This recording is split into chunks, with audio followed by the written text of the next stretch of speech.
Hindi ako si Al... Ay. Hindi ako si Mon. Ako si Aljon. Tamad ako, pero may pangarap ako. Kaya tara, samahan niyo ako.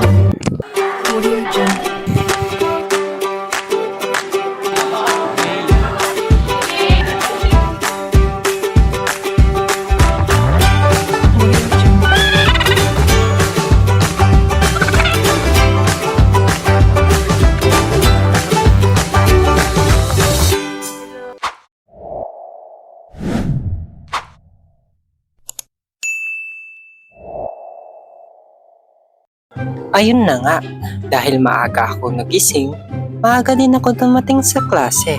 Kaya pansin nyo, hindi pa lang kami. Yun, nag-discuss na nga teacher namin sa ethics. 8 to 9 nga pala time niya. Wala nga akong maintindihan, di ko alam kung bakit. Basta ang alam ko, gusto ko lang kumain ng turon with mayo. So ayun na nga, bigla kong naalala, nakalimutan ko love gown ko sa dorm. Kaya yun, nihiram ko muna bike ng kaklase ko. Shoutout pala sa'yo kaibigan. Nanibago nga ako sa bike niya kasi ang lakas ng preno. Eh yung bike ko, walang preno. Nakuha ko na nga pala love gown ko. Kaya babalik na ako sa school. Ito pala, nakasuot na sila ng love gown kaya nagsuot na rin ako. Biochemistry pala ito na subject. 9 to 12 pala kami ngayon. At may experiment na pala kaming gagawin. Pero wala akong idea kung ano. Kaya tumulong na lang ako sa mga kakailanganin. Nagpiga nga pala ako ng kalamansi. Kaso di ko na video. Sayang, wala akong ebidensya na nag-aaral ako ng mabuti. Yun na nga, isinalang na nila yung beaker na may tubig at red cabbage. Ngayon ko nga lang nalaman na may red cabbage pala pero violet yung kulay. Habang nga na may hinahanap ako na papel, bigla na lang napakamot ako sa ulo ko nung nakita ko yung score ko na sumisilip na parang sukli lang ng jeep. Yep, that's me. You're probably wondering how I ended up in this situation. Talagang nakakapanlumong score naman yan kaibigan. Kaya tara, samahan niyo akong alamin ang isa sa mga rason kung bakit veterinaryo na kurso ang kinuha ko. Eh kahit pang albularyo lang naman ang score ko. Pero teka, halit muna ako. A day in my life.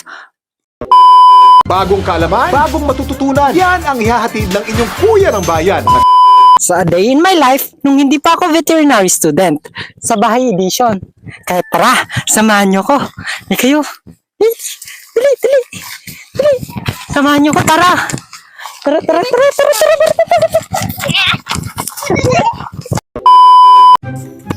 Ang una ko ngang ginawa, nagpastol ako ng kambing sa bukid. At bigla na lang akong nagulat at sinugod yung kambing ko. Gusto niya kasing asawahin. Pero ang sabi ko, bawal. Kasi study first muna siya. Joke lang po. Yun na nga, naghanap ako ng pwesto ng kambing ko kung saan ko siya idadisek. Ipapadol. Ang sunod ko namang ginawa ay nagpakain ng sisiyo.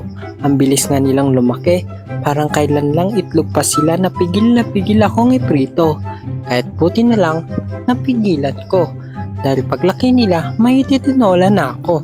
Matagal-tagal na rin pala akong tinakakain ng tinola. Giniling nga pala na mais ang pinapakain ko sa kanila. Kasi mahal ngayon ang feeds. Ganito ko pala siya ginagawa. Gamit ang luma naming gilingan ng mais, ay linalagyan ko siya syempre ng mais. Pagkatapos, ipapaikot-ikot ko siya, katulad ng ginawa niya sa akin. Ayun na nga, nakikita nyo nang nadudurog yung mais sa gilingan. Buti na lang kakaanin ni Papa ng mais, kaya hindi na kami mamumroblema sa ipapakain namin sa mga alaga naming mga manok. At syempre, kailangan rin nila ng panulak. Kaya naman dahil sa kinarir ko na tong pagiging masipag ko, ay linagyan ko na yung lalagyan nila ng tubig. Pinuntahan ko nga pala yung pag-itlogan ng mga manok para i-check kung ilan ang mga itlog nito. Pero wag kayong mag-alala, di ko to ipiprito. Ilalaga ko nga lang. Joke lang po. Sa unang ang pag-itlogan, wala akong nakitang itlog kasi wala namang nangingitlog. Pati na rin sa pangalawa at ganun sa pangatlong pag-itlogan. Pero sa may pang-apat, may nakita akong 3 itlog. At sa pang-5, andun yung ina, naglilimlim at sumisigaw. Sabi ko naman sa kanya, di ko kukunin yung mga itlog mo. May itlog naman ako. Joke lang ulit po. Pero nagulat ako na madami na siyang itlog. Ilan lang nung huli kong nakita. At sunod ko namang ginawa ay nagpakain ako ng mga pato. Baligaya sa mga manok, giniling rin na mais ang pinapakain ko. At gusto rin naman nila. Balak ko nga sanang paiklin yung feathers ng pakpak nila para di sila makatakas kasi nalilipad nila yung bakod na ginawa namin ni Papa. Kaso di ko mahanap yung malaking gunting, kaya't saka na pag nahanap ko na. Bali 5 lang pala ang pato namin, 1 lalaki at 4 na babae. Kung napapansin nyo, 4 lang sila kasi yung isa naglilimlim. Kaya napagdesisyonan kong dalawin at kamustahin. Tinitigan ko nga rin pala yung itlog niya at gusto ko sanang hawakan. Kaso magalaw siya kaya nilubayan ko na lang. At pagkatapos ko palang kumain ay nagpakain pala ako ng aso at pusa. Bali yung tira naming kanin ay hinaluan ko ng munggo. Yun ang pinakain ko sa kanila. Hinati-hati ko na nga yung mga parte nila. Ang una kong binigyan ay si Kwak-Kwak. Bali mag-6 na taon na pala si Kwak-Kwak dito sa amin. At sunod ko namang binigyan si Hinata. Pero ang pinapangalan ni Papa sa kanya ay Princess. Sa akin naman Hinata. Bali yung pangalang Hinata ay kinuha ko sa palabas na Naruto. At ang huli ay si Saphira Eragon. Napulot pala siya ng kuya ko sa kalsada. Muntik niya na kasi itong mabangga. At lalo na't gabi pa. Kaya napagdesisyonan niyang kunin na lang at iuwi sa bahay.